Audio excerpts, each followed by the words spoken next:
What's going on, everybody? I'm Josue from Josue's Exotics.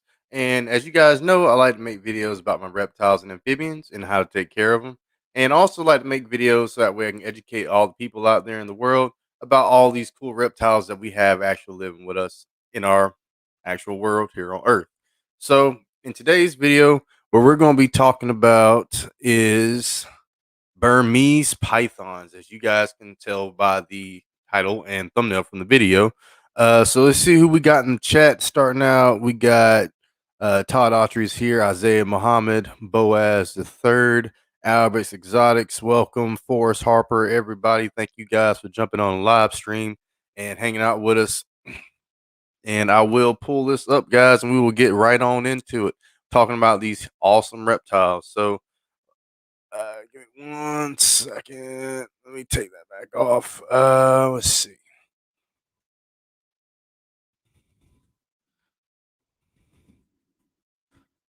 Cool. All right, guys. So here we go. So we're going to be talking about Burmese pythons. So Burmese pythons are.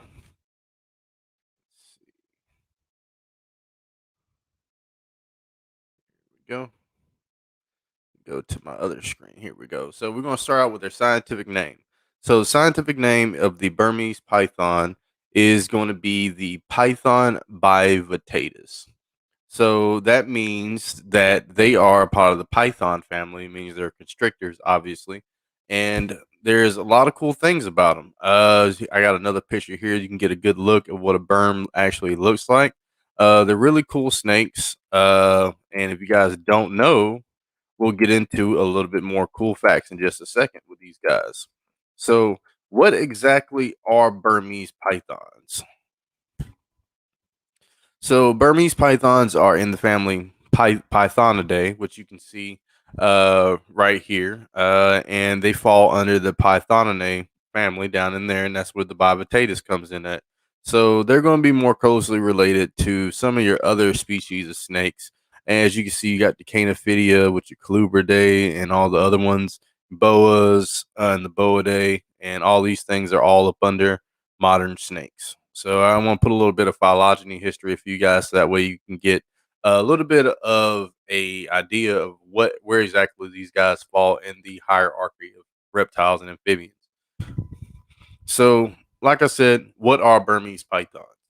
Burmese pythons are obviously they're the second largest snake in the world, and they can get up to 18 feet long.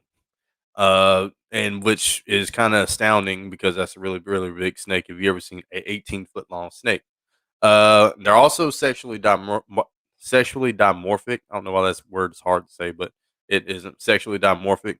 But that means that the males or females tend to get larger than each other. But in their case, the females do get larger than the males.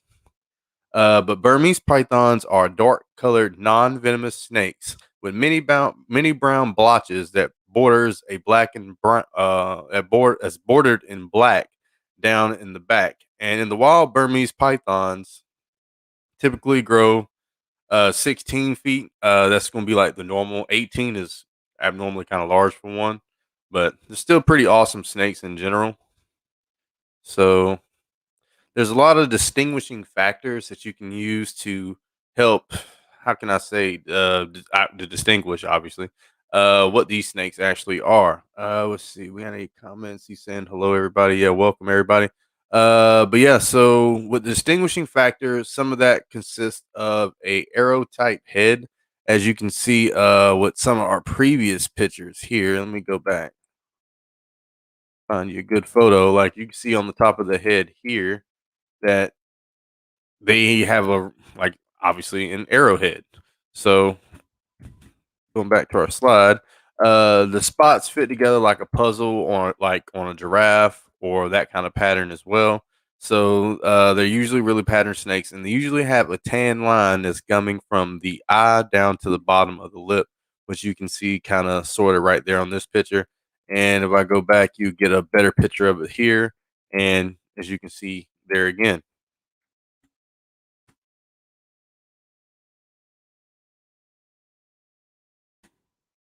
So as far as distribution and habitat, for these guys. They pretty much be in a whole wide range of habitat, uh, but they actually come from. Let's see, got it right here. Where is it at? Here we go. Nope, wrong one. And here we go. So yeah, Burmese pythons are actually can be found. They're native to Asia from eastern India through Vietnam and southern China, and they're not found in extreme southern Thailand, Myanmar, or western Malaysia, but they occur in the islands of Java, Bali, Sumbawa, and the smart part of the Sulawesi, which I'm assuming that is closer to the bottom down here. But all this is going to be your Asian continent and stuff like that. So that's where these snakes are actually like come from natively, and there's all sorts of other snakes like king cobras and you name it, probably forest cobras, all kind of stuff down in there that you really don't want to mess with too much with those. But are they invasive? So now we're going to touch on something that's a little bit different. Because in Florida, in the Everglades, these guys are an invasive species, and they have impacted wildlife greatly since they've actually been found here in Florida. So let's see. Got this here pulled up so I can give you guys a little bit of demographics so you can really see exactly how these guys are affecting. Because I have on here, they impact wildlife greatly, and there's no major predators, which is also a very true thing about them. There's no actual snakes to take care of these guys. So, well, there's no kind of animals that actually eat these guys in the wild, and they can prey on protected species as well. So, oh yeah, appreciate you coming in, Venom. I'm just doing a little quick little live stream, hanging out with everybody. Thank you for showing up, showing some love. But yeah, so let me give you guys some demographics, and we can talk about it for a few seconds. And if you guys have any questions down in the make sure do so in the live chat. You can. If you have anything you want to ask me while we're talking about Burmese pythons, or you want me to look something up while we're here, we can also do that as well. But for the guys watching after the live stream, if this makes it on there, if you guys want to keep watching this, make sure you comment down below and tell me anything like that. And that way I can get back to you guys on the next live stream talking about this stuff. So back to the demographics as I was talking about. So, Burmese pythons have been invading the Everglades and has heavily impacted wildlife and the food chain in South Florida. And these predators have contributed to major declines in animal populations like mammals, birds, and even reptiles. And they pose a major threat to endangered species. As I mentioned before, these snakes can feed on vast amounts of prey, including birds, bobcats, white-tailed deer, and even alligators. Some of the examples of endangered species included in their prey are Key Largo wood rats and wood storks. This is backed up by a couple scientific papers, Dorcas et al. 2012 and Wilson et al. 2011. These are pretty shocking statistics, in my opinion, because these are some real important species down south. But this is going to really shock your mind even more. So, studies have shown that specifically raccoons have a 99.3% decrease in southern Florida, along with a 98.9% decrease of possums, a 94.1% decrease of white-tailed deer, and bobcats have decreased 87.5%. So that's super crazy the amount of changes that's happened since these animals have actually come in contact with the wildlife here in South Florida. Not only that, they can thrive down here too because since in South Florida it's kind of like a subtropical habitat, so it's real similar to kind of where they used to live at over there in Asia. And plus, with the Everglades and the murky water, they blend in real well, makes them hard to find and actually get rid of.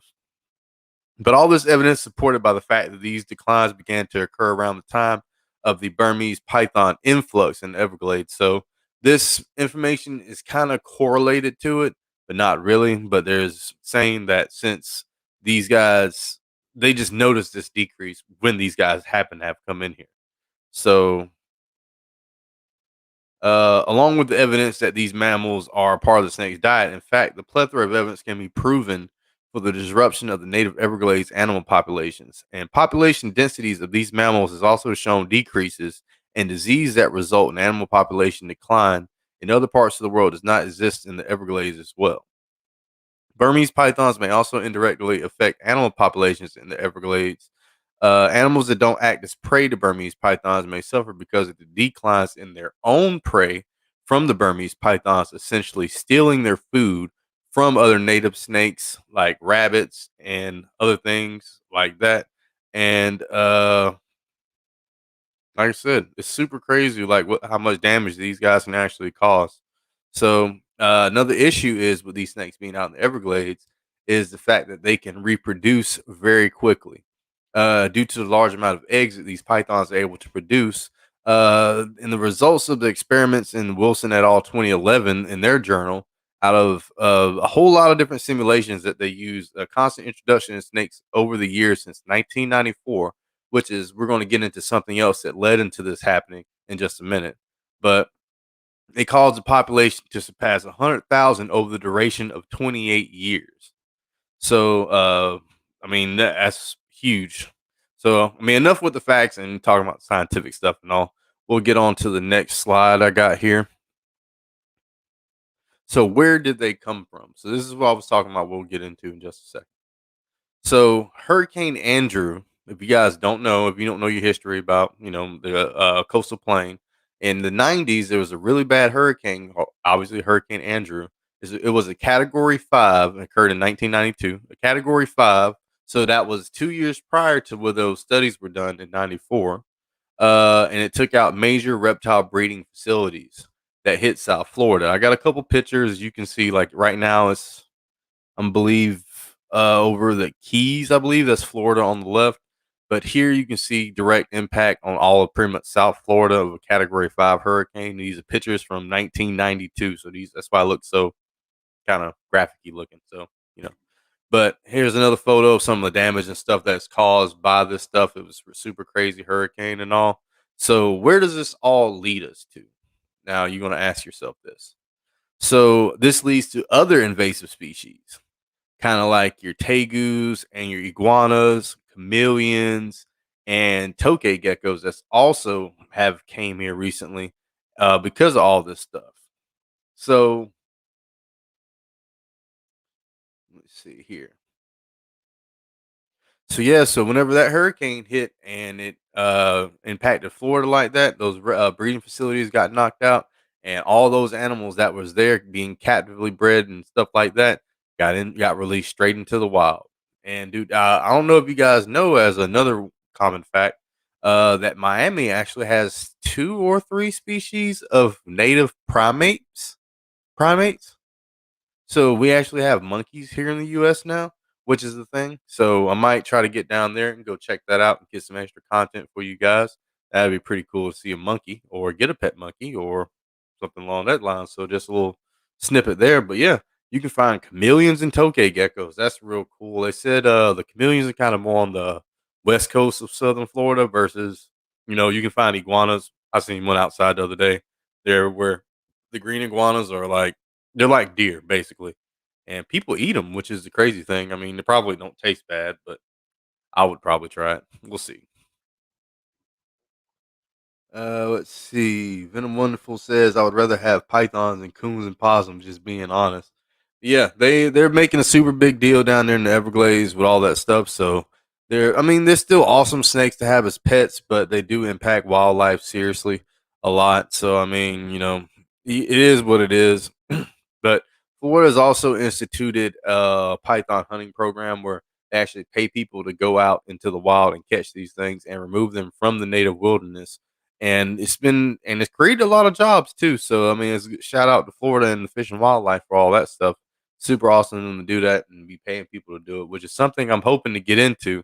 But there's a couple things we got to do to get ready for that, like getting a boat and some more off-road gear, things like that, so that way we can actually catch these snakes and get them out the environment. But yeah, guys, we are getting close to the 15-minute mark, and this is all I have prepared for you guys tonight. So I hope you guys enjoyed learning a little bit about Burmese pythons, and they're also one of my favorite snakes and reptiles. I plan on maybe getting one if ever get one down here in Florida, which is probably highly unlikely, but you know, you never know what happens. But we appreciate all you guys coming to hang out with us here on the live stream and talk about all this awesome stuff that we got going on here. Like on Josue's Exotics. Maybe I can give you guys a little bit more information on these guys. Well, just tell me like what you guys think about these type of live streams, because I'm definitely want to keep doing this so that way I can keep up on live and keep up with everybody else that's going on. But yeah, guys. So we appreciate you guys hanging out with us, and we'll be back on another video, guys. Peace out. Oh, and let me play this for you guys. Big shout out to all these people here.